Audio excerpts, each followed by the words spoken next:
Okay, welcome to week 6. And today we are supposed to write our paragraph or essay.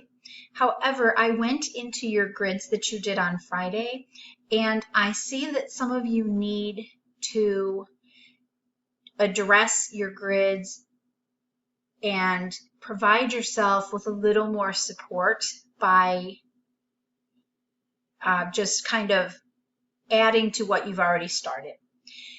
I realize that perhaps I did not give clear enough expectations, and so I want to do that today with this video and then give you this day to continue to go into those annotations that you did and seek out quotes that could support your answer for your essay prompt. So let me tell you basically what you should do.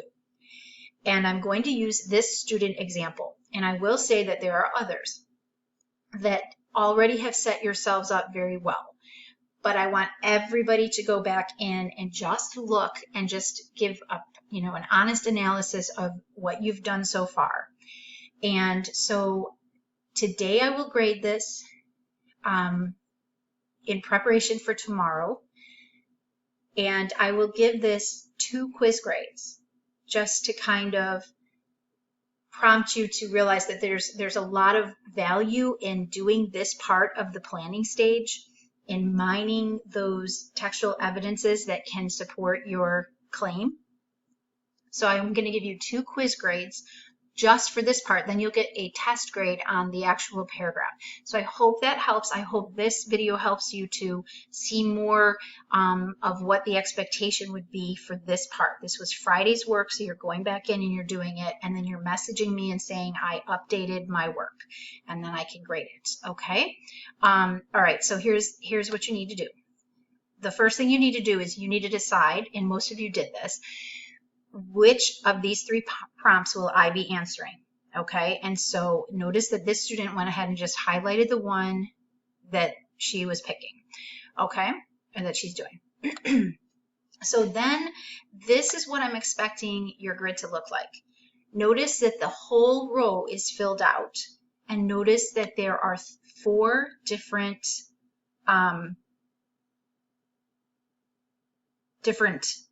textual evidences and everything that accompanies that. So we've got, whoops, I don't know what I just did there. There we go. This person is choosing Editha's view on war. And so here's some textual evidence for that. And here is the commentary. In class, I just want to say that if you take the time to write really strong commentary, that would be further explanation. This is actually can become the part in your essay that follows your quote. You make your claim, you introduce your quote and embed it as seamlessly as possible into your actual language, and then you further explain it and explain how that evidence supports your claim. And so the more work you actually do today on this, the less work you have to do on your essay test tomorrow.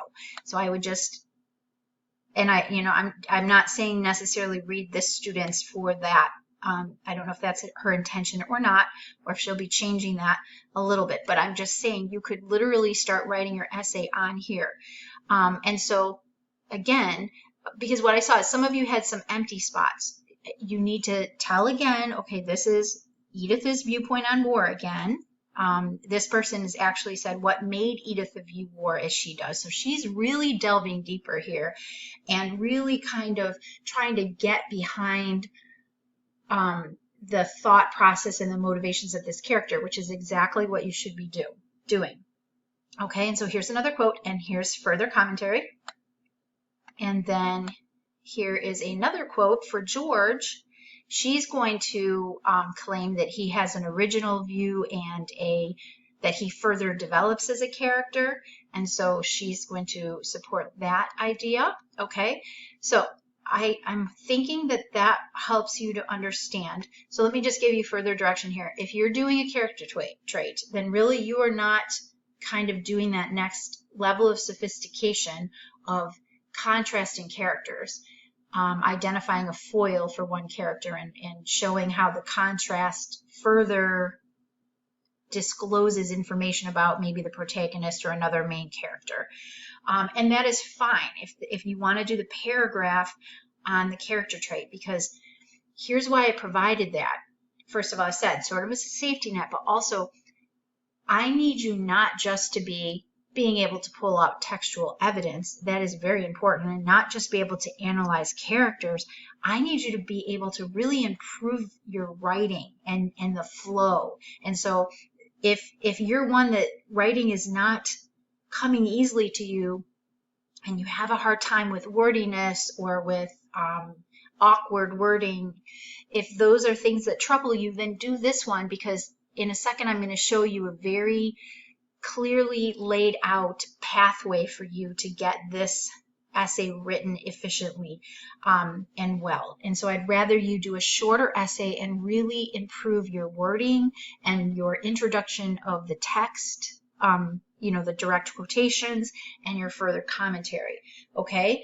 And then if you do, I don't have anything more to say. I'm not going to keep going on and on about it. If you have more questions, if I'm not reading your mind, sort of speaking, getting to what your questions are, please reach out to me. Some of you do that on a daily basis, and I do not mind that at all.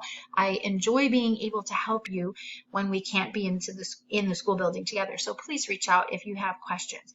But here's the other thing I want to show you. I also shared the proficiency scale with you so that you can see what your grade will be. So if you score a 4, it will be somewhere around 95, maybe a little higher, maybe a little lower. But you can look, I'll let you look at this yourself. If you have questions, let me know.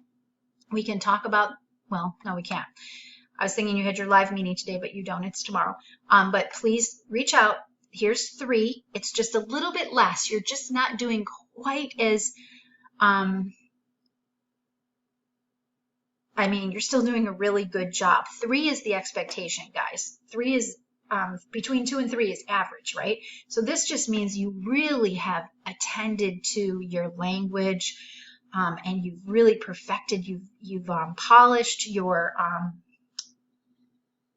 grammar, your punctuation, and so forth. Okay, that's what earns you an A. Now, and I want to say this because I had another student in the other class misunderstand.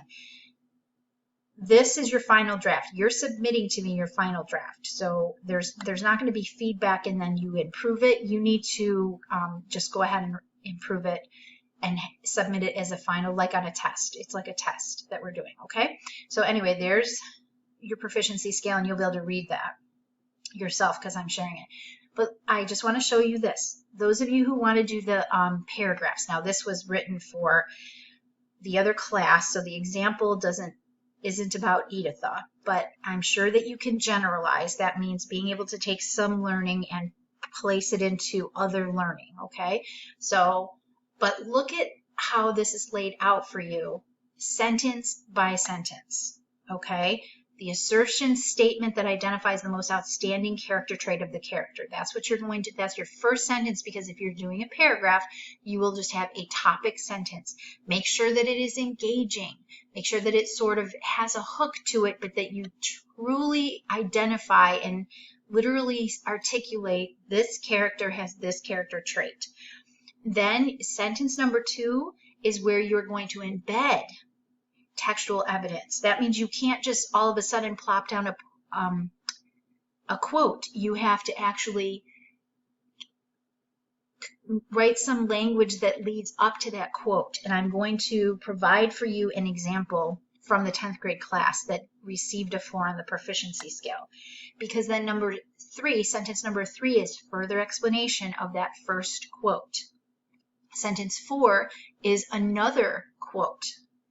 And then sentence 5 is further information on that quote.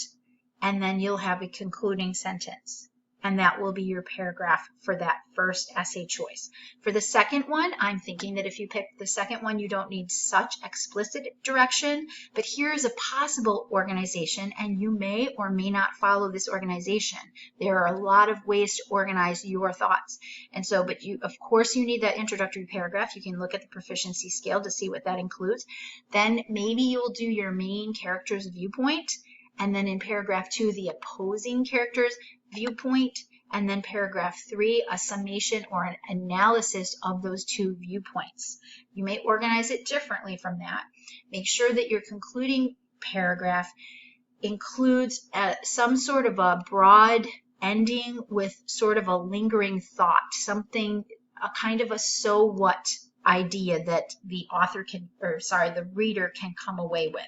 And I can think of exactly what it could be if you are addressing war, or even if you're addressing idealism versus romanticism. I'm sure that you can kind of broaden that ending out and kind of provide that lingering thought, or that so what does this mean for me, the reader, thought at the end. Okay, so I hope this helps you, and I hope giving you another day to sort of get your plan in place is a blessing to you. That's what I mean for it to be. So you've viewed it's going to be about an 11-minute 12-minute video maybe, and then you're going to go back in and you're going to fix that, just beef up that grid so that you really have a lot to